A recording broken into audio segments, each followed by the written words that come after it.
Olá, me chamo Luciane Moreira Miranda, sou graduanda em Pedagogia na Unidade de Caucaia, estou cursando o 8º semestre.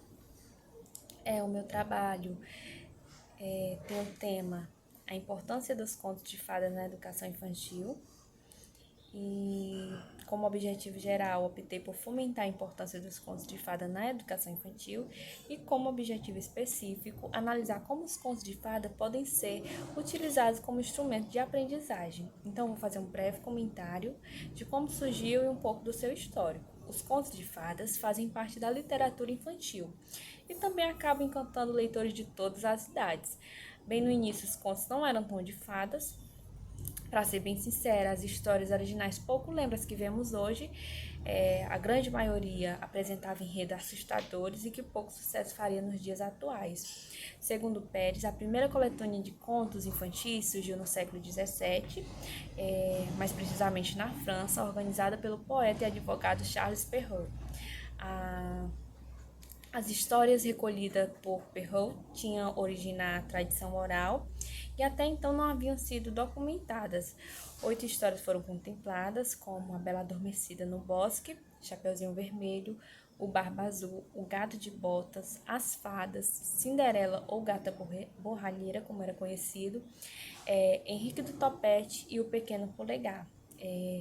Ele escutava as histórias de populares e fazia uma adaptação que tinha como intenção agradar a corte francesa.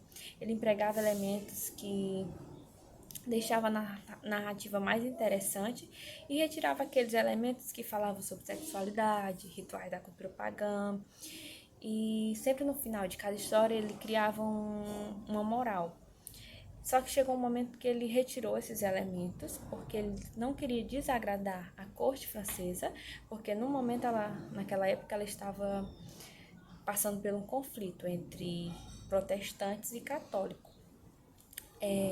A literatura infantil surgiu como um gênero literário com Charles Perrault, mas só foi amplamente difundida depois, no século XVIII, a partir das pesquisas linguísticas realizadas na Alemanha pelos irmãos Grimm. Eles, ao realizar pesquisas linguísticas que tinham por objetivo descobrir invariantes linguísticas originárias das narrativas orais, os irmãos Grimm descobriram um variado acervo de histórias maravilhosas que eram passadas de geração para geração e formaram assim a coletânea que reuniu contos como Branca de Neve e os Sete Anões, O Ganso de Ouro, Os Sete Corvos, Os Músicos de Bremen, A Guardadora de Gansos, Joãozinho e Maria, O Pequeno Polegar, As Três Fiandeiras, O Príncipe Sapo e dezenas de outros contos.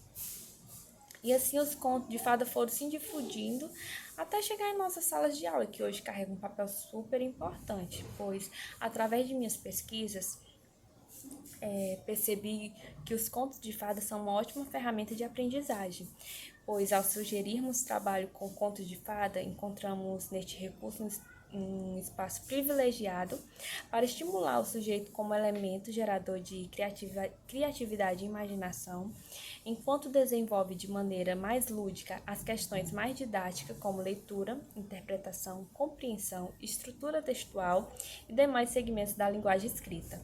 Ainda ao ter como objetivo a construção de releituras desses contos em sala de aula, a gente estimula o desenvolvimento do raciocínio, a linguagem oral e a adaptação de variados elementos da história ao contexto vivido pelo aluno. Nas aulas, as crianças vão percebendo que seus medos vão ser amenizados à medida que a professora faz refletir sobre os mesmos, que as relações sociais vão ficando menos conflitantes devido a momentos de discussão dos combinados da turma, como, por exemplo, as regras de boa convivência, que devemos respeitar. O amor vai surgindo através do respeito ao próximo. Os contos de fada também ensinam as crianças a enfrentarem sentimentos de perda e angústia. Através deles, as crianças percebem que tudo de ruim que pode acontecer na vida de uma pessoa pode passar, pois sempre há uma fada para ajudar a resolver os problemas, como, por exemplo, as mães, as avós, as tias ou mesmo as professoras. Eles, além de divertir as crianças, trabalham o lado emocional das mesmas, favorecendo o desenvolvimento de suas personalidades, pois tratam vários problemas de forma prazerosa e aceitável, cultiva a esperança, o sonhar e nos mostra que sempre há esperança para os finais felizes. Ao realizar este estudo, pude perceber a importância e as variadas maneiras de utilizar os contos de fadas na educação infantil. É, ele tem uma contribuição enorme para a formação do aluno, pois quanto mais conhece, mais se aprende, e é de suma importância que os professores busquem meio de se informar e se aprofundar nesse assunto, podendo desenvolver com seus alunos um trabalho competente e gratificante. Esse foi o meu trabalho, obrigada.